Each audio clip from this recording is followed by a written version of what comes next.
महाराष्ट्रामध्ये विधानसभेच्या निवडणुका झाल्यानंतर संपूर्ण महाराष्ट्राला आता आतुरता लागली होती की कोणाला कोणतं मंत्रिपद भेटेल याकडे।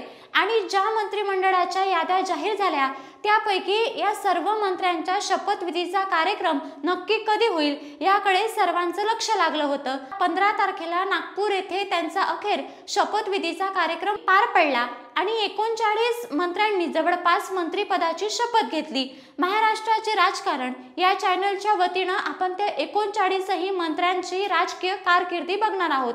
आज आपण बघत आहोत बाबासाहेब पाटील यांची राजकीय कारकिर्दी। नमस्कार, मी वैष्णवी आणि तुम्ही बघत आहात महाराष्ट्राचे राजकारण।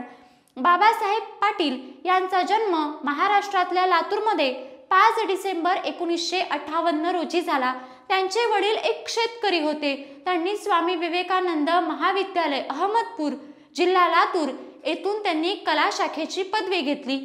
बाबासाहेब पाटील यांच्या वैयक्तिक जीवनाविषयी तसं फारसं इंटरनेटवर माहिती नाही, परंतु त्यांचे सार्वजनिक सेवेतील समर्पण, त्यांची समाजसेवेची आवड आणि अहमदपूरच्या लोकांशी असलेला त्यांचा खोलवरचा संबंध या सगळ्या गोष्टीमुळे त्यांनी राजकारणामध्ये एक यशस्वी पाऊल ठेवलं आणि यशाचं शिखर त्यांनी गाठलेलं आपल्याला पाहायला मिळालं। सततच्या सार्वजनिक कार्यक्रमांमध्ये जाणं, कोणाच्या लग्न समारंभामध्ये जाणं, या सगळ्या विशिष्ट गोष्टीमुळे त्यांनी राजकारणामध्ये यश प्राप्त केल्याचं तेथील लोक सांगतात।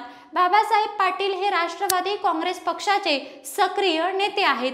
ज्यावेळी शरद पवार यांच्या विरोधात त्यांनी बंड केला त्यावेळी त्यांनी अजित पवार यांची साथ दिल्याचं पाहायला मिळालं। 2014च्या निवडणुकीत विजयी झाल्यापासून त्यांनी लातूर जिल्ह्यातील अहमदपूर मतदारसंघाचं काम अगदी निष्ठेनं बघितलं।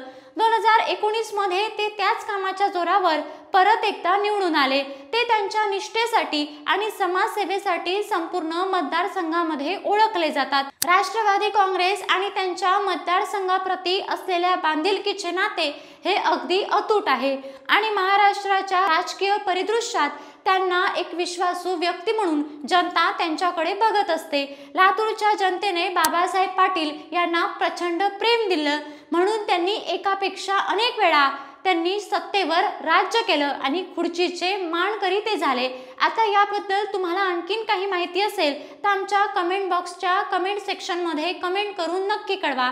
अशाच पद्धतीचे नवनवीन राजकीय व्हिडिओ पाहण्यासाठी महाराष्ट्राचे राजकारण या चॅनलला सबस्क्राईब करायला विसरू नका।